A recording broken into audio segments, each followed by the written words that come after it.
बोलेंगे क्षेत्रीय ग्रामीण बैंक को आरआरबी की स्थापना के लिए कौन सा अधिनियम बनाया गया था? भैया सिडबी के अध्यक्ष कौन है? सिडबी के अध्यक्ष होने चाहिए साथी आपका मनोज मित्तल वर्तमान में। अभी चेंज हो गए हैं तो रिसेंट का आप देखेंगे अभी कौन है, आप लिखे कौन है। क्षेत्रीय ग्रामीण बैंक जितने भी आरआरबी होती है उनकी स्थापना के लिए अधिनियम बनाया गया था। कौन सा एक्ट आया था आरआरबी के लिए? तो आरआरबी के लिए आया था आरआरबी एक्ट 1976। मुझे बताओ आरआरबी की जो स्थापना हुई थी उसके लिए किस समिति ने सिफारिश की थी? स्थापना के लिए जो रिकमेंडेशन हुए थे एस्टेब्लिशमेंट के लिए तो वो किसने किए थे? तो जो सिफारिश हुई थी 1975 की एक समिति है नरसिम्हन समिति। क्या नरसिम्हन कमेटी ने इसके लिए सिफारिश किया था आपका 1975 में। अब एक क्वेश्चन पूछा जाएगा आपका कि जितने भी आरआरबी हैं, जितने भी रीजनल रूरल बैंक है, उनको उनकी साथी जो स्ट्रक्चर है, जो उनका संरचना है, उसको स्ट्रेंथन करने के लिए, जो स्ट्रक्चर को स्ट्रेंथन करने के लिए सुझाव आया था, यानी कि recommendation for strengthen the structure of RRBs, ये किसके द्वारा आया था? तो एक थी दांतेवाला समिति जो 1977 में गठित हुई थी। दांतेवाला समिति कब की है? 1977 में गठित हुई थी और 1978 में तो इसकी रिपोर्ट आ गई थी 1978 में। मुझे बताओ भारत का जो पहला आरआरबी खोला गया था वो साथी पहला यही बता दीजिए, जो पहला रीजनल रूरल बैंक यानी कि पहला जो साथी आपका क्षेत्रीय ग्रामीण बैंक बना था वो कब बना था? तो वो बना था 2 अक्टूबर 1975 को और ये बना था आपका, इसका नाम था प्रथमा बैंक। क्या प्रथमा बैंक? किस राज्य में खुला था? ये भैया मुरादाबाद में, जो कि कहां पर है आपका? मुरादाबाद यूपी में स्थित है। कहां पर? यूपी में स्थित है। इसके लिए अध्यादेश कब आया था? इसके लिए ऑर्डिनेंस कब जारी हुआ था? तो इसके लिए ऑर्डिनेंस आया था 26 सितंबर 1975 को। 1975 को इसके लिए ऑर्डिनेंस आया था। आपसे कभी भी पूछे इसके लिए एक्ट कब आया था तो एक्ट आया था इसके 1976 में। ठीक है, अब मुझे बताओ जितना भी साथी आरआरबी का प्रोग्राम है वो किसके द्वारा प्रायोजित है, किसके द्वारा स्पॉन्सर्ड है? क्या आरबीआई इसको चलाता है या फिर कमर्शियल बैंक इस प्रोग्राम को चलाते हैं? तो आप कहोगे ये किसके द्वारा है आपका? तो जितने भी नेशनल कमर्शियल बैंक होते हैं, नेशनल कमर्शियल बैंक समझ रहे हैं, जितने भी साथी आपका राष्ट्रीय वाणिज्यिक बैंक होंगे, क्या होंगे? जितने भी राष्ट्रीय वाणिज्यिक बैंक होंगे, राष्ट्रीय वाणिज्यिक बैंक होंगे, उनके द्वारा क्या है ये सपोर्ट होता है। राष्ट्रीय वाणिज्यिक बैंकों द्वारा ये क्या होता है आपका? उनके द्वारा प्रायोजित होता है, स्पॉन्सर्ड होता है। ये बात आपको पता होनी चाहिए। ठीक है, अब अगर हम पूछे इसमें जो साथी आपका हिस्सेदारी होती है तो केंद्र सरकार की कितनी होती है? तो आरआरबी का स्ट्रक्चर क्या है देखो समझना। आरआरबी का स्ट्रक्चर है आपका 50, 35 और 15% का। 50, 35 और 15% का क्या होता है? 50% इसमें होती है सेंटर की यानी कि केंद्र की, और जो बैंक है आपका, जो बैंक है उसका 35% होता है, और जो राज्य सरकार होती है यानी कि आपका केंद्र सरकार होगी यहाँ पर आपका, और यहाँ पर हो जाएगी आपका स्टेट गवर्नमेंट, अर्थात राज्य सरकार हो जाएगी, राज्य सरकार हो जाएगी। आपको पता होना चाहिए। ओके, तो यहाँ पर मुझे एक बात बताओ, बैंक की राष्ट्रीयकरण अधिनियम से आपको समझते हैं? बैंकों का राष्ट्रीयकरण पहली बार कब हुआ था बताएंगे? कितने साथी बताएंगे? तो हम आपको एक दिन बताएंगे 14 जो आपका कब हुआ था, 14 बैंकों का, जो 19 जुलाई 1969 को, ठीक है, जब इंदिरा गांधी जी का, और फिर एक बार हुआ था आपका कब? जब अप्रैल 1980 में हुआ था। 6 बैंकों का राष्ट्रीयकरण हुआ था 1969। बहुत बढ़िया किया जी, एकदम ठीक आंसर है आपका विकेश भाई, एकदम सही आंसर है। यशस्वी द्विवेदी। प्रथम भूमि विकास बैंक, जो पहला फर्स्ट लैंड डेवलपमेंट बैंक था, वो खुला था आपका कहां पर साथी? आपका झांग में खुला था। झांग में, झांग पड़ता है जालंधर में, जालंधर बोले तो पंजाब में, पंजाब में। लेकिन तब इसकी वर्किंग शुरू नहीं हुई थी। वर्किंग इसकी स्टार्ट हुई है 1929 चेन्नई से। क्या बोलोगे? कार्य करना जो शुरू हुआ था वो हुआ था आपका चेन्नई वाले का 1929 में, 1929 में। ये आपको पता होना चाहिए। एक्जिम बैंक ऑफ इंडिया की स्थापना कब की गई थी? एक्जिम बैंक, पहले तो फुल फॉर्म लिखे एक्जिम का। तो एक्जिम क्या होता है? X for export. एक्सपोर्ट का मतलब क्या होता है? निर्यात। और IM4 क्या होता है? इंपोर्ट होता है। तो ये एक्सपोर्ट इंपोर्ट बैंक है। तो क्वेश्चन पूछा जाता है एक्जिम बैंक का उद्देश्य क्या है? एक्जिम बैंक किस उद्देश्य के लिए स्थापित किए गए हैं? तो इनके उद्देश्य है विदेशी व्यापार। क्या बोलेंगे? विदेशी व्यापार के लिए ये स्थापित किए गए हैं, विदेशी व्यापार के लिए। अच्छा, एक्जिम जो साथी हमारा बैंक है, इसकी स्थापना किस वर्ष में हुई थी? तो इसकी स्थापना हुई थी साथी 1 जनवरी 1982 को। कब? 1 जनवरी 1982 को हुई थी। और इसका हेडक्वार्टर जो है वो मुंबई में है। मुंबई में क्या है इसका हेडक्वार्टर स्थित है, हेडक्वार्टर स्थित है। जैसे मैं आपसे पूछूं PNB की स्थापना किस वर्ष में हुई? पंजाब नेशनल बैंक की। तो आप क्या बोलोगे? 1894 में, 1894 में हुई। मुझे बताओ एक्सिस बैंक की स्थापना कब हुई थी? एक्सिस बैंक की 1993 में हुई। HDFC की बताओ, हाउसिंग डेवलपमेंट फाइनेंसिंग कॉर्पोरेशन, के फुल फॉर्म पता होनी चाहिए आपको सबके। 1994 में हुई। बोलो भैया थम्स अप करके, आज सारे बैंकों का फुल फॉर्म लिखेंगे जो मैं बोर्ड पे लिख रहा हूँ। 1994 में हुई। Industrial development bank of India IDBI की स्थापना कब हुई? 1964 में हुई। इसी का छोटा रूप है सिडबी। क्या बोलोगे? ये इडबी है, IDBI, और वो है सिडबी। सिडबी थम्स अप करें जी भैया, जरूर लिखेंगे। होमवर्क लिख लिया करो अपनी सीट पर ऐसे HW HW, कहीं ना कहीं जब रिवीजन करोगे कभी ना कभी जरूर नजर आएगा और आप उस काम को करोगे। ये मेरा आपके ऊपर विश्वास है। ठीक है भैया, पाकिस्तान के ऊपर बोलेंगे, चलो पाकिस्तान के ऊपर। चुंबकीय फ्लक्स की SI इकाई क्या है? फैरड है। मैग्नेटिक फ्लक्स की बताओ क्या होगी? फैरड होगी। आप कहेंगे भैया फैरड आपका ये होती है किसकी? आपका धारिता की। किसकी होती है? धारिता, कैपेसिटेंस की होती है, कैपेसिटेंस की। हेनरी किसकी होती है? ये साथी होती है आपकी प्रेरकत्व की। किसकी? प्रेरकत्व की होती है, यानी कि इंडक्टेंस की होती है। ठीक है, और पास्कल किसकी होती है? ये होती है प्रेशर की, अर्थात आपका दाब की होती है, दाब की होती है। वेवर होती है चुंबकीय फ्लक्स की, वेवर। अच्छा, विभवांतर का बताओ, जो साथी आपका विभवांतर होता है, विभवांतर का क्या होगा आपका? जो साथी आपका, तो वोल्ट में मापा जाता है। किसको? वोल्ट में मापा जाता है। अगर मैं पूछूं विस्थापन अर्थात डिस्प्लेसमेंट को किसमें नापा जाता है? तो डिस्प्लेसमेंट को मीटर में नापा जाता है। अगर मैं पूछूं वेवलेंथ को किसमें नापा जाता है? बताओ वेवलेंथ को, तरंग दैर्ध्य को भैया एंगस्ट्रॉम में नापा जाता है। कितना होता है एंगस्ट्रॉम? 10 टू की पावर -10 होता है। आप मुझे बताओ साथी, यहाँ पर कुछ यूनिट पूछ ले, 1 हॉर्स पावर कितने के बराबर होता है? बताओ 1 हॉर्स पावर होता है 746 वाट के बराबर, 746 वाट के बराबर। 1 किलोवाट पूछ लें आपसे तो वो होता है 1000 वाट। क्या होता है? 1000 वाट होता है। और इसको जूल में कन्वर्ट करते हैं तो क्या आता है? 3.6 इंटू 10 टू की पावर 6 जूल आ जाता है। जूल, JOULE, जूल आ जाता है। कितना आएगा? 1 किलोवाट 1000 वाट बोले या 3.6 इंटू 10 टू की पावर 6 जूल बोले, ये एक ही बात है, ये एक ही बात है। ओके, एक मिश्र धातु किसका एक उदाहरण होता है? मिश्र धातु किसका एग्जाम्पल होता है? बताओ। तो ये कोलाइडी विनियर का उदाहरण होता है आपका, या पायस का, या ठोस विलयन का। देखो कभी भी एक अलॉय बनेगा तो अलॉय बनता है सॉलिड सॉल्यूशन से। किससे? अलॉय एक सॉलिड सॉल्यूशन से बनता है। जैसे पीतल बनता है, पीतल, पीतल किसको बोलते हैं? ब्रास को। तो ब्रास किस किस से मिलकर के बनता है बताओ? तो ब्रास मिलता है आपका भैया, आपका किससे मिल जाएगा? वो आपका कॉपर मिल जाएगा, उसमें कॉपर कितना हो जाएगा? 75% हो जाएगा। और आपका साथ में क्या बन जाएगा उसमें? जिंक यानी कि जस्ता मिल जाएगा, और जस्ता कितना हो जाएगा? 25% हो जाएगा। तो यानी कि तांबा, कॉपर किसको बोलते हैं? हिंदी वाले लिख लो, तांबा, और साथ ही आपका जिंक पता होनी चाहिए, इतने बुद्धिमान बनो। तो क्या बोलेंगे? पीतल के बाद में कांसा बताओ, कांसा किससे बनता है? कांसा, ब्रॉन्ज, जो ब्रॉन्ज मेडल होता है वो किस किससे बनता है? तो ब्रॉन्ज बनता है आपका, कॉपर 88% होता है, और एसएन 12% होता है। एसएन का क्या मतलब है बताओ? एसएन कितने परसेंट होता है? तो एसएन बोले तो ये टिन होता है, टिन होता है, टिन होता है, टिन। ओके, मुझे बताओ जो जर्मन सिल्वर होता है वो किससे बनता है? ये चार अलॉय आपको कभी नहीं भूलने हैं। जर्मन सिल्वर जो होता है साथी, वो बनता है आपका, कॉपर होता है उसमें 50%, और फिर उसमें जिंक होता है 25%, और साथ ही उसमें फिर निकल होता है 25%। ठीक है, 25% होता है। एक पूछा था सोल्डर, सोल्डर बोले तो टांका, टांका जो होता है, जो साथी आपका पीसीबी बोर्ड होते हैं इलेक्ट्रॉनिक्स के, उनमें इस्तेमाल होता है। तो इसमें एसएन टिन होता है 67%, और लेड पीबी होता है इसमें 33%। कितना होता है? 33% होता है। तो ये चार आपको अलॉय हमेशा पता होना चाहिए। क्या बोलेंगे? अलॉय आपको पता होना चाहिए। कोई दिक्कत, कोई परेशानी? भैया 23 का आंसर रह गया, 23 का आंसर रह गया। क्या आंसर है 23 का बताओ भैया? अरे बता दे, अरे यार भैया। एक्जिम बैंक ऑफ इंडिया की स्थापना कब हुई? एक्जिम बैंक ऑफ इंडिया की स्थापना 1 जनवरी 1982 को। भैया जी ये रहा इसका आंसर 19। अबे तुम यार टिपलू रहोगे, टिपलू। तुम टीपू भी नहीं हो, टीपू भी नहीं हो, तुम्हारा नाम है टिपलू। ठीक है, आगे आ जाओ। साइटोप्लाज्म एक जेली जैसा द्रव होता है जो में मौजूद होता है। किस में मौजूद होता है बताएंगे? किस में मौजूद होता है? बताएंगे जी। क्या बोलेंगे? केंद्रक और कोशिकांगों के बीच में होता है साइटोप्लाज्म। इसको हिंदी में क्या बोलते हैं साइटोप्लाज्म को? तो इसको बोलते हैं कोशिका द्रव्य। कोशिका, तो कोशिका में क्या होता है? ये आपका एक द्रव्य के रूप में होता है, और ये कहां पर पाया जाता है? केंद्रक और कोशिका झिल्ली के बीच में। केंद्रक और कोशिका झिल्ली के बीच में, यानी कि न्यूक्लियस और सेल मेम्ब्रेन के बीच में होता है, सेल मेम्ब्रेन के बीच में। अच्छा, ये जो कोशिका झिल्ली है किसकी बनी होती है? कोशिका झिल्ली बनी होती है लिपिड और प्रोटीन की। किसकी? लिपिड और प्रोटीन की बनी होती है। किसकी बनी होती है? लिपिड और प्रोटीन की ये साथ ही बनी होती है। और इसी का मतलब है कि जो आपका सेल मेम्ब्रेन है, कोशिका झिल्ली है, इसको याद रखना। ये क्या है? कोशिका का साथ ही आउटर कवर होता है। कोशिका का ये क्या होता है? बाह्य आवरण होता है। बाह्य आवरण बोले तो क्या होता है? कोशिका का आउटर कवर होता है। क्या होता है? आउटर कवर भैया ये होता है। जैसे साइटोप्लाज्म है, ऐसी एक वर्ड आता है आपका प्रोटोप्लाज्म। क्या बोलेंगे? प्रोटोप्लाज्म। और प्रोटोप्लाज्म क्या होता है? प्रोटोप्लाज्म होता है आपका साथी जीव द्रव्य। क्या होता है? जीव द्रव्य होता है। प्रोटोप्लाज्म से मतलब है वो कोशिका का जीवित पदार्थ है। क्या है वो? कोशिका का जीवित पदार्थ क्या होता है? यानी आपसे पूछे तो आप कहेंगे लिविंग सब्सटेंस ऑफ सेल। क्या बोलेंगे? लिविंग सब्सटेंस ऑफ सेल इसको बोलते हैं। और प्रोटोप्लाज्म जो नाम दिया था वो किसने दिया था? तो ये नाम दिया था पुरकिंजे ने। किसने? पुरकिंजे ने दिया था। और कब दिया था ये नाम? आपका 1839 में दिया था, 1839 में। याद रख लेना, प्रोटोप्लाज्म को ही बोलते हैं जीवन का भौतिक आधार।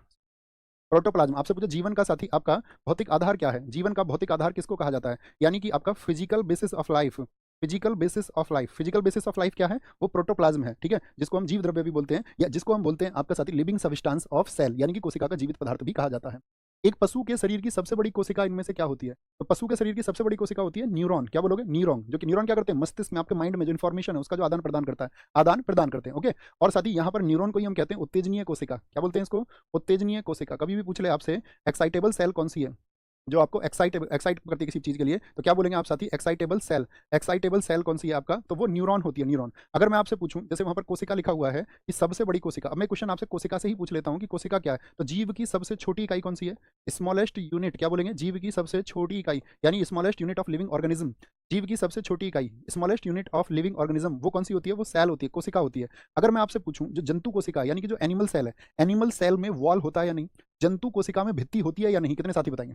जो साथी अगर यहाँ पर पूछ रहे हैं हम जंतु कोशिका, जंतु कोशिका यानी कि एनिमल सेल में कुछ क्वेश्चन बताना मुझे। जो जंतु का कोशिका है यानी कि जो आपका एनिमल सेल है, एनिमल सेल में साथी मैं पूछ रहा हूँ आपसे, इसमें आपका वॉल होती है, भित्ति होती है? इसमें नहीं। जंतु कोशिका में भित्ति पाई जाती है? तो आप कहेंगे नहीं भैया, नहीं पाई जाती। लवक की बात करें हम, प्लास्टिड पाया जाता है इसमें? आप कहेंगे नहीं।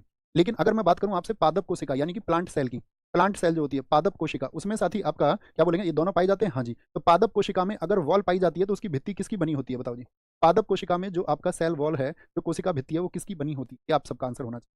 तो आप क्या लिखेंगे? पादप कोशिका की जो भित्ति है वो भैया सेलुलोज की बनी होती है। बहुत बढ़िया रमीश, एकदम सही आंसर है। सलमा एकदम से बहन सही आंसर आपने दिया है कि ये सेल वॉल होती है।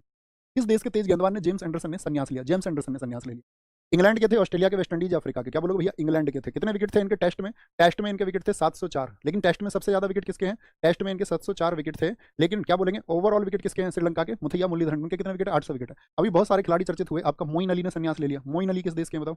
मोइन अली किस देश के हैं संन्यास लेने वाला? तो ये बोलेंगे इंग्लैंड का। ट्रेंट बोल्ट किस देश का खिलाड़ी है, उसने संन्यास लिया? ट्रेंट बोल्ट किस देश का खिलाड़ी है, उसने संन्यास लिया? तो ट्रेंट बोल्ट है आपका न्यूजीलैंड का। शिखर धवन ने संन्यास लिया, ये तो सब जानते हो। शिखर धवन इंडिया के। शिखर धवन का उपनाम बताओ क्या है? शिखर धवन को बोलते हैं गब्बर। किस खिलाड़ी को गब्बर के नाम नाम से जाना जाता है? किस खिलाड़ी को मिस्टर आईसीसी के नाम से जाना जाता है? Mister ICC. डेविड वार्नर ने संन्यास ले लिया। डेविड वार्नर किस देश के बताओ? डेविड वार्नर, तो डेविड वार्नर आप कहोगे भैया ये ऑस्ट्रेलिया के, ऑस्ट्रेलिया के। रविचंद्र अश्विन ने संन्यास ले लिया या नहीं लिया? हाँ जी भैया, आर अश्विन ने संन्यास लिया। एक किताब इनकी अभी रिसेंट में चर्चित हुई, अभी बीपीएससी में भी पूछी गई, आपका पिछली बार एसएससी जेईई में पूछी गई। आर अश्विन, किताब कौन सी? I have the streets. क्या बोलोगे? आई हैव द स्ट्रीट्स नाम से इन्होंने किताब लिखी है। आई हैव द स्ट्रीट्स, इसको बोलेंगे एक कुट्टी, क्या बोलेंगे? एक कुट्टी क्रिकेट स्टोरी, एक कुट्टी क्रिकेट स्टोरी, ये इनकी बुक का नाम है। आप शुरू का नाम याद रख लेना, बस शुरू का नाम याद रख लेना। क्या बोलेंगे? आई हैव द स्ट्रीट्स, भैया मैं ये याद रखूंगा। ये हाल ही के संन्यास, बाकी कोहली वगैरह इन सबके संन्यास आपको पता। पेरिस ओलंपिक 2024 की पदक तालिका में भारत का स्थान कौन सा रहा? आज आपको साथ ही एक होमवर्क और देते हैं साथ में कि पेरिस ओलंपिक की जो आपकी करंट अफेयर्स की वीडियो है, किसकी है? करंट अफेयर्स की जो वीडियो है, कोई भी एक वीडियो आप पूरी कर लेंगे, ठीक है? करंट की किसी वीडियो से पेरिस ओलंपिक का डेटा आज आप एक पेज खाली छोड़ देंगे और पेरिस ओलंपिक से आपका जो भी एग्जाम में आने वाला उसमें क्वेश्चन आएगा, आपसे हमेशा पूछा जाएगा। बहुत बढ़िया, वेरी गुड।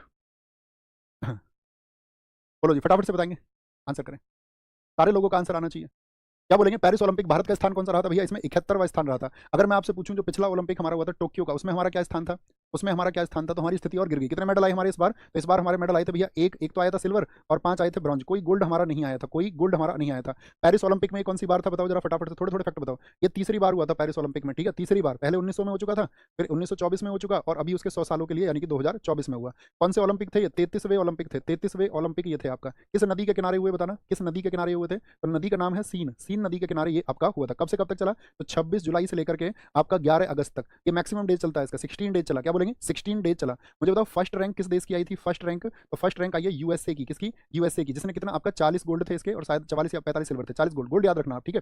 थीम क्या थी इस बार बताना? थीम क्या थी आपका? Let's move and celebrate. Let's move and celebrate. Let's move and celebrate, ये इस बार की थीम रही थी, ठीक है? शुभंकर कौन था बताना इस बार ओलंपिक खेलों में? जो शुभंकर मैस्कॉट होता है, तो मैस्कॉट था आपका द फ्रीज। क्या बोलेंगे? लाल टोपी वाले वो फ्रीज थे, ठीक है? और इस बार का जो साथी आपका आदर्श वाक्य रहा, इस बार का जो सेंटेंस था इनका वो क्या था?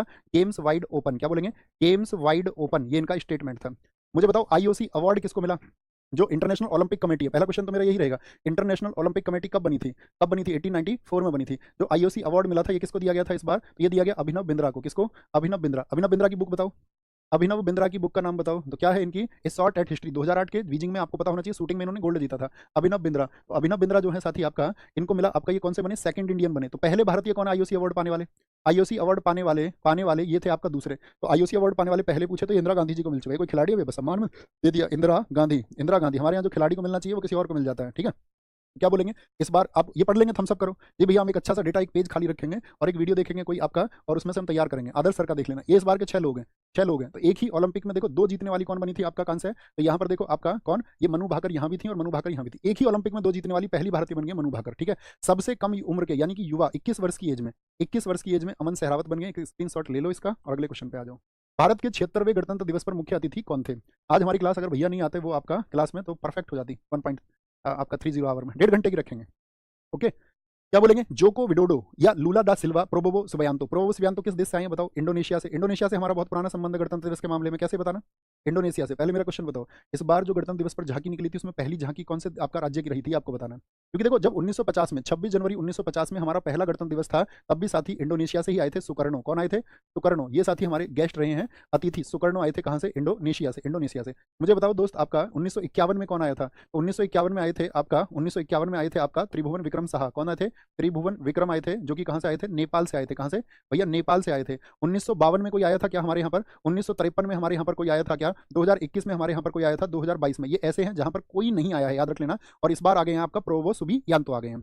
ये कब आते हैं? गणतंत्र दिवस यानी कि 26 जनवरी पर। अब मुझे बताएं 26 जनवरी के 3 दिन बाद कौन सा समारोह मनाया जाता है? कौन सा समारोह मनाया जाता है? बोलेंगे भी फटाफट से। बोलो भी फटाफट से, बोलो भी, बोलेंगे भैया साक्षरता का आधार क्या 5 वर्ष 1971 में किया गया या 1991? दोस्त 1971 की जनसंख्या के आधार पर ही 1991 में किया गया। आधार 1971 लेकिन किया गया 1991 में, ओके? ये आपको पता होना चाहिए। तो यहाँ पर मुझे बताएं क्या बोला मैंने? तो वो समारोह बनता है हमारा बीटिंग रिट्रीट समारोह। क्या बोलेंगे? बीटिंग रिट्रीट समारोह। किस दिन होता है बीटिंग रिट्रीट समारोह बताओ? तो ये होता है भैया 3 दिन बाद 26 जनवरी की, यानी कि 29 ऑफ जनवरी को होता है। गणतंत्र दिवस का समापन यही है, यानी कि हमारे देश में जो आपका गणतंत्र दिवस बन रहा है, रिपब्लिक डे बन रहा है, उसका साथ ही एक क्लोजिंग सेरेमनी होता है। ऐसे समझिए कहाँ पर होता है? ये होता है विजय चौक पर, नई दिल्ली में। कहाँ पर? विजय चौक पर होता है आपका, नई दिल्ली में। क्या बोलोगे? नई दिल्ली में होता है। अभी मैंने आपसे एक बात पूछी थी, इस बार 2025 में जो प्रथम झांकी आई वो कौन सी रही थी? तो आप सब करंट अफेयर्स में इसको पढ़ते हैं। पहली झांकी आई थी आपका यूपी की, जिसका क्या थीम था? जिस झांकी का थीम था आपका महाकुंभ 2025। क्या था? महाकुंभ 2025, महाकुंभ 2025, याद रखेंगे।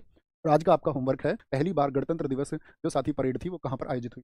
मैंने आपसे कहा होमवर्क का आंसर देना मैंडेटरी है। इससे ना तो कुछ ऐसा नहीं है कि आपको कुछ मिल जाएगा, हमें कुछ मिल जाएगा। ये सिर्फ और सिर्फ साथी आपका डिसिप्लिन को बिल्ड करता है, सिर्फ और सिर्फ आपका अनुशासन को ये नियमित करता है, अनुशासन को ये बनाता है, और आपको इसका आंसर देना है। बोलेंगे कोई दिक्कत, कोई परेशानी नहीं, बोलेंगे भी। देखो साथियों, एक बात तो, पहली बात तो चीयर्स करो और भारत माता की जय के नारे के साथ में उद्घोष करो। देखो बहुत सारी खबरें आएंगी साथी आप सब लोगों के सामने, बहुत सारी सूचनाएं आपके सामने आएंगी। युद्ध की स्थिति के लिए आप जानती हैं कि आज मॉक ड्रिल की बात थी कि भाई पूरा देश उसके लिए ड्रिल करेगा, और आप एक बार अपनी सेनाओं को कहीं भी, जिस तरह से भी आप अपनी संवेदनाएं भेज सकते हैं, जिस तरह से आप अपनी भावनाएं प्रेषित कर सकते हैं, तो आप सेना के लिए अपनी भावनाएं भेजना हमेशा किसी भी माध्यम से, और आप हर जगह इस बात के लिए उनको शक्ति देना। क्योंकि दोस्त पहलगाम में जो हमला हो चुका है, वो पहलगाम में जो हमला हुआ था, जो आतंकवादी हमला हुआ था, वह अगर हम बात करें कि वहां जो खून बहा वो सिर्फ निर्दोष लोगों का नहीं था, वह हमारे सब्र का था, हमारे देश के, इस पूरे देश के सब्र का खून था, हमारी चुप्पी का था। और अब देश ने जवाब देना आप जानते हैं शुरू कर दिया है। और ऑपरेशन सिंदूर जो हुआ है ना, वो सैनिक कार्रवाई नहीं है सिर्फ, यह है भारत की चेतावनी है उन तमाम दुश्मनों को कि अगर तुम हमारी सरहदों को लांघते हो और अगर तुम हमारी जमीनों पर आकर के किसी भी प्रकार की ऐसी आतंकवादी कार्रवाई करते हो तो हम तुमको घर में घुस के मारेंगे। ये ऑपरेशन साथी एक संदेश है कि भारत अब सिर्फ मोमबत्ती नहीं जलाएगा, अब गोलियों का जवाब गोलियों से दिया जाएगा, और साथी और भी जबरदस्त तरीके से दिया जाएगा। अब गोलियों का जवाब नीतियों से भी सरकार देगी। अब हमारे वीर सैनिकों के हाथ बंधे हुए नहीं है। अब उन्हें आदेश मिल चुका है कि दुश्मन जहां कहीं पर भी खड़े हुए हैं, दुश्मन जहां कहीं पर भी बैठे हुए हैं, उनको ढूंढो और ढूंढ करके उनको मारो। ये साथी मैं ये कहना चाहूंगा कि आप सब लोगों की भावनाएं इस समय पर हमारे देश की जो सेना है उसके साथ में हो जानी चाहिए, और हमारी ये भावनाएं हमारे देश की सेनाओं के साथ में है। और याद रख लेना, हमारे देश का अगर कहीं भी एक कतरा भी किसी व्यक्ति का बहेगा तो उससे कई गुना कतरा फिर हम उन आतंकवादियों का बहाएंगे। और ये हमारा विश्वास है हमारी सेना के ऊपर कि इस देश की तरफ से वो सेना इस कार्रवाई को करेगी, और इस भारतवर्ष के किसी भी व्यक्ति को कभी भी जब जरूरत पड़ेगी, हमारे देश को जब जरूरत पड़ेगी, तो हमारे इस देश के प्रत्येक व्यक्ति के साथ में विश्वास है कि वो कंधे से कंधा मिलाकर के उठ खड़ा होगा। और किसी भी कार्रवाई के लिए साथी हम हमेशा किसी भी समय एनी टाइम हम तैयार रहेंगे अपने देश के लिए, अपनी कंट्री के लिए। तो बोले जय हिंद, जय भारत, टेक केयर, नमस्ते, मिलते हैं कल, थैंक यू।